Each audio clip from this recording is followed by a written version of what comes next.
Break के बाद स्वागत है आपका। बढ़ते हैं खबरों में आगे। बिहार विधानसभा चुनाव को लेकर बड़े नेताओं का दौरा चल रहा है। उत्तर प्रदेश से बीजेपी सांसद नीरज शेखर राजधानी पटना पहुंचे। इस दौरान नीतीश कुमार के नेतृत्व में एनडीए की जीत का दावा किया। तेजस्वी पर भी झूठे वादे करने का आरोप लगाया। उनसे बात की हमारे सहयोगी सुष्मिता ने। ये बिहार चुनाव को लेकर तमाम राजनेताओं का दौरा बिहार की धरती पर हो रहा है और उनमें से एक नाम राज्यसभा से सांसद नीरज शेखर जी का भी है, जो खुद हमारे साथ जुड़े हुए हैं। बहुत स्वागत है सर आपका कशिश न्यूज़ पर। धन्यवाद। आप बिहार के चुनाव को आप कैसे देख रहे हैं? आप उत्तर प्रदेश से आए हैं, लेकिन बिहार की राजनीति में आपकी पार्टी बेहद सक्रिय रही है और बिल्कुल अब चुनाव का वक्त है। कल पहले चरण के लिए मतदान होना है, उसमें भी बीजेपी की महत्वपूर्ण भूमिका रहने वाली है। अपनी पार्टी की स्थिति को कैसे देख रहे हैं? मैं पिछले करीब 2 हफ्ते से लगातार बिहार में भी और विशेषकर पटना के आसपास मैं रहा हूँ। जहाँ तक मुझे दिखाई दे रहा है, एनडीए की सरकार फिर से आ रही है और लोगों का बड़ा जन समर्थन मिल रहा है।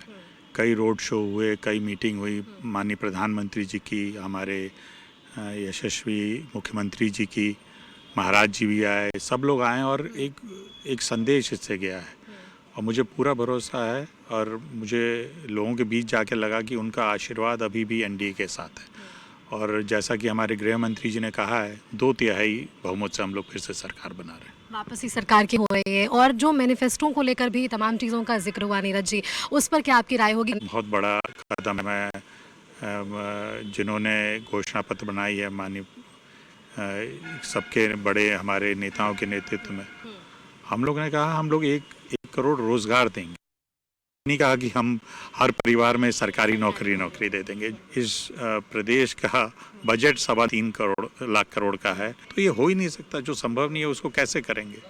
लेकिन हम लोग ने जो भी हमारी योजनाएं हैं वो धरातल पे उतार के हम लोग ने दिखाया है। लेकिन जो अब तक बातें चल रही है, डिप्टी सीएम के लिए भी मुकेश सहनी तक का नाम आ गया, लेकिन मुसलमान समाज से किसी का नाम सामने नहीं आना, इसको लेकर आप लोगों को कई सवाल जो है जवाब देने पड़े। अब हमारे एनडीए का मुख्यमंत्री चेहरा कौन है?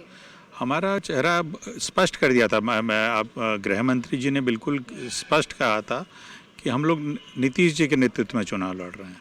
इससे स्पष्ट है कि कौन मुख्यमंत्री बनेगा और इसको बार बार इसको लाना ये हमारे विपक्षी कर रहे हैं। हमारा बिल्कुल स्पष्ट है, ये चुनाव, बिहार का चुनाव हम लोग नीतीश जी के नेतृत्व में लड़ रहे हैं और माननीय प्रधानमंत्री जी के। और ये तो 14 तारीख को तय हो जाएगा, आपके सामने आएगा। और ये बार बार क्योंकि लोगों को भटकाना है, ये हम लोग सब लोग एकजुट हैं, एनडीए के एक पार्टनर सब लोग साथ हैं और इसीलिए जो सीट शेयरिंग भी आप देखिए, महागठबंधन में कितना होता, लेकिन हमारे यहाँ बिल्कुल शांति से हो और सब लोग साथ मिलकर। चिराग पासवान जी को मनाने का सिलसिला नहीं, वो तो ये विपक्षी करते हैं। चिराग जी पहले से माने हुए थे और विशेषकर बिहार के जो नौजवान हैं, वो चाहते हैं कि जाति धर्म के ऊपर उठकर काम किया जाए और सबका एक ही है कि किस तरह लोगों को नौकरियां दी जा सकें। हमारे जो नौजवान भाई दोस्त जो जा रहे हैं बाहर प्रदेश, वो लोग ना जाएं और यहीं नौकरी मिले, यही हम लोग का मेन लक्ष्य है। चलिए, बेहद शुक्रिया नीरज जी आपका हमारे साथ जुड़ने के लिए। तो पूर्व प्रधानमंत्री के बेटे हैं और यूपी से आते हैं, राज्यसभा के सांसद हैं, बिहार की राजनीति को बेहतरीन तरीके से समझ रहे हैं। पिछले 2 सप्ताह से राजधानी पटना में और अलग अलग क्षेत्रों का भ्रमण कर यहाँ के राजनीतिक समीकरण को समझा इन्होंने। बेहद शुक्रिया सर आपका।